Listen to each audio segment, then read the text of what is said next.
This is KCCK's Culture Crawl. I'm Dennis Green. Tim Hankewich from Orchestra Iowa is with us today. There are a few busy times in the life of a musician, especially string and classical players, and the holidays is definitely one of them. Yes, thanks for having me. You're so right. If you're an artist or in a nonprofit business around the holidays, it's the busiest time of year. Everybody loves to go to various concerts and various events, and usually there's music being played, and that's where we come in. And certainly from here on in till New Year's, it's a full court press. And, of course, you've got some big concerts that you are doing with the orchestra in the next couple of weeks. But the orchestra is also serving as kind of the pit band for the new Joffrey production at Hancher this week. Right. We're just recovering from eating too much turkey and stuffing, and the orchestra has added an extra helping of Nutcracker on its plate. And we're performing two versions of the Nutcracker. Hancher reached out to us a year and a half ago for us to collaborate with their production of the Joffrey, which brings, Joffrey's Nutcracker, which is a completely new production. And they've also rewritten much of the music, so it's kind of a different, unique piece. And so we're certainly looking forward to that. And then right after that, we're doing a more traditional... Your own Nutcracker. Period Nutcracker with ballet Quad Cities, which is more set in the time that it was written with the full Tchaikovsky score. And so our musicians are playing lots of Nutcracker this year. Some of it that's been newly composed, but also the full classic that Tchaikovsky penned himself. And that is yours. We should mention this is one performance only. It's one performance only. Or one performance only in Cedar Rapids, and then you do it back with the Quad Cities. Exactly right. On Monday, December 5th, we're performing it, and it's selling really well, actually.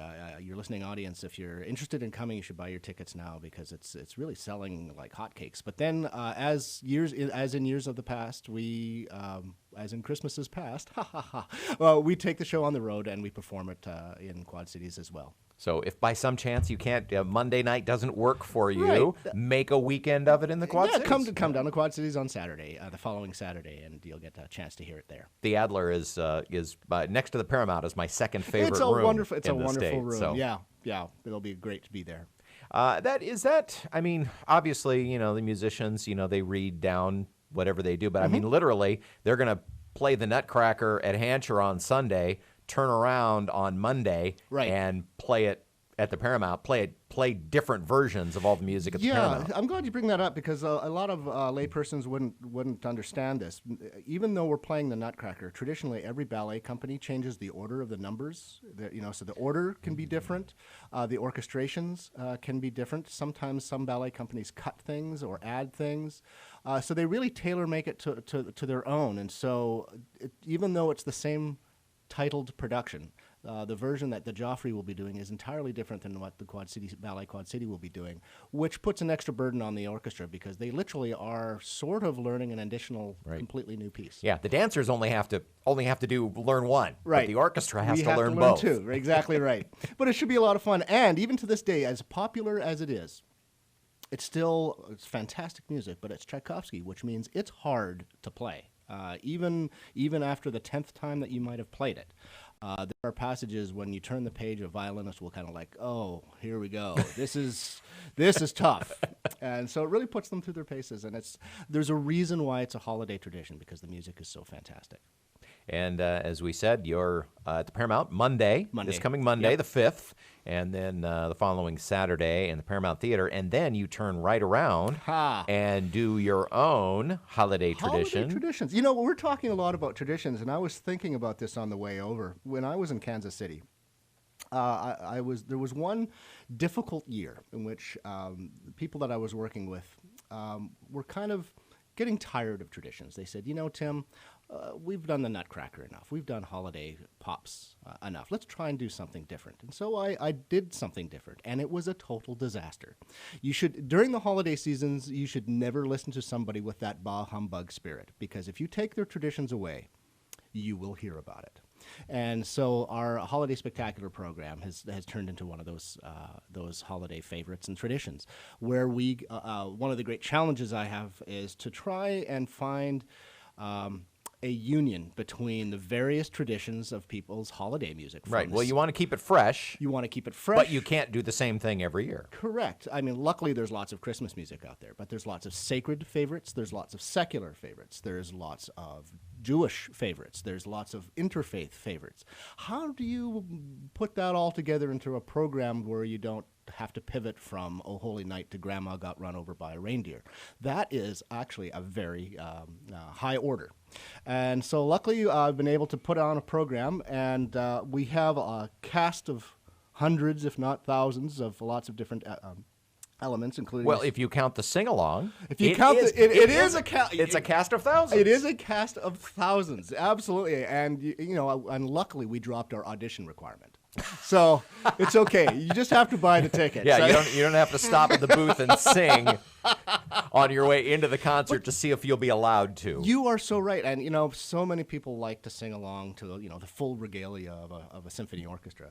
But they'll also be bolstered by the Cedar Rapids Concert Chorale, as well as the Discovery Chorus. And we do have Alisabeth Von Presley joining us, doing some of my arrangements, or as the orchestra musicians like to call it, some of my derangements. Because many of your listening audience by now will probably know during the summertime, one of my hobbies is writing Christmas music for the orchestra, because it's actually quite challenging to find Christmas music for a symphony orchestra that's really sophisticated and really impactful. You kind of have to build it yourself. Right. Well, we've talked about this before, that over the years the arrangements kind of get dumbed down. They get because even a talented arranger wants to sell as many arrangements as possible. Right. So that means writing them for orchestras of varying calibers, right? And often the biggest market is for orchestras of middle school and high school, and there's nothing wrong with that. But a full symphony orchestra can do so much more. For example, I wrote an arrangement of "Yes, Virginia, There Is a Santa Claus," where I set the text to that classic letter Virginia O'Hanlon sent to the New York Sun, and that beautiful response. Well, nothing like that exists, so I wrote it myself, which we'll be performing in this production. And then, of course, what I'm really excited about is I wrote an arrangement of Santa Baby, just for Elizabeth, for her to sing. And I'm really looking forward to that. So it's kind of like, I know what it's going to sound like in my imagination, in my inner ear, as I like to say, but to actually hear it played and performed live, it's really quite special. So that should be a whole lot of fun. And 3 performances? Yes, on the 17th and 18th, we have 2 performances on the Saturday, a 2:30 matinee and a 7:30 performance, and then we reprise it again on Sunday afternoon for a matinee at 2:30. Well, as we said, it's a busy season for you, and kudos to you for taking it seriously, because it could be, and I'm sure many conductors around the country treat this as kind of a snooze. I mean, just grab whatever, figuring that, as long as we play Sleigh Ride and Silent Night, everybody will be happy. But you really put some work into it to do it right. If you phone it in, the audience will know. And there's nothing worse than wasting your time at something that could otherwise be really beautiful and impactful. And I got to put one last plug in, because I know a lot of people love the Mighty Wurlitzer organ. It doesn't get played enough, and we're actually dusting that off. Nice. And I talked earlier about my arrangements. I mean, there aren't arrangements for organ and orchestra and choir Wurlitzer and whatever. So that's something I have to build myself. And so I've been working very hard on that to make sure that we incorporate all these elements to make it a really festive and fun experience. So come on down and enjoy the orchestra. Well, looking forward to it as always, and hope you and the orchestra get at least a little bit of sleep between now and Christmas Eve. Well, or maybe Christmas Day. Tim Hankewich with Orchestra Iowa, the Nutcracker and Holiday Spectacular all coming up. And a Merry Christmas to you and yours. And to you and Jill as well. If you'd like tickets, of course, it's orchestraiowa.org. Thanks, Tim, and happy holidays. Cheers.